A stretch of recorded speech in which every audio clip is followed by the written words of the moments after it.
Welcome to Telugu one news. నేను మహాలక్ష్మి. నీటి కోసం పాటలు, జగన్ పాలనలో జనం ఇక్కట్లు, అంతన్నాడు ఇంతన్నాడు, చివరికి గంగలో ముంచేశాడు అంటూ జగన్పై జనం మండిపడుతున్నారు.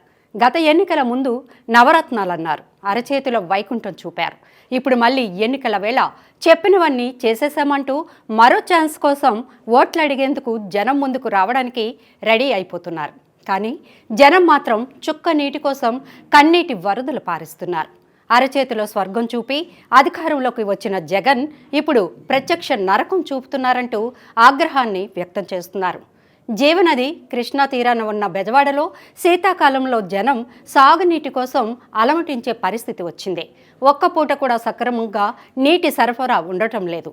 ఆ సరఫరా చేసే అరకొర నీరు కూడా కలుషితమై ఆరోగ్యాలను గుల్ల చేస్తోంది. అవును, జగన్ హయాంలో ప్రజలకు కనీసం తాగునీటికి కూడా కటకట తప్పడం లేదు.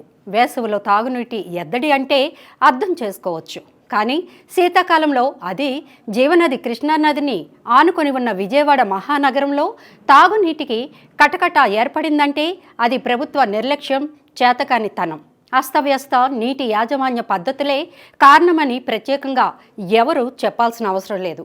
గత 2 వారాలుగా విజయవాడ మహానగరంలో ప్రజలు నీటి కోసం అవస్థలు పడుతుంటే ప్రభుత్వం నుంచి కానీ అధికారుల నుంచి కానీ కనీస స్పందన లేదు. రిపబ్లిక్ దినోత్సవం రోజున కూడా నగరంలో మద్యం ఏరులై ప్రవహించింది.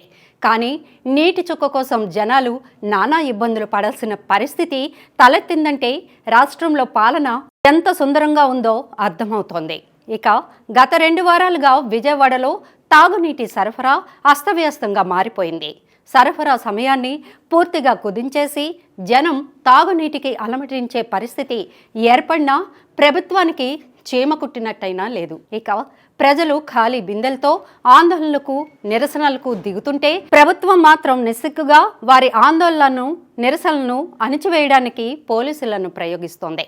విజయవాడ నగరంలో కనీసం ఒక పూట కూడా నీటి సరఫరా సక్రమంగా లేని పరిస్థితి నెలకొనడంపై ప్రజల నుంచి తీవ్ర ఆగ్రహావేశాలు వ్యక్తమవుతున్నాయి.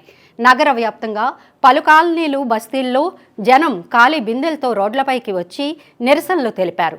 ఒకవైపు దేశమంతా ఘనంగా గణతంత్ర దినోత్సవాలు జరుపుకుంటుంటే తాము మాత్రం తాగునీటి కోసం ఆందోళనకు దిగాల్సిన దుస్థితి వచ్చిందని వాపోతున్నారు.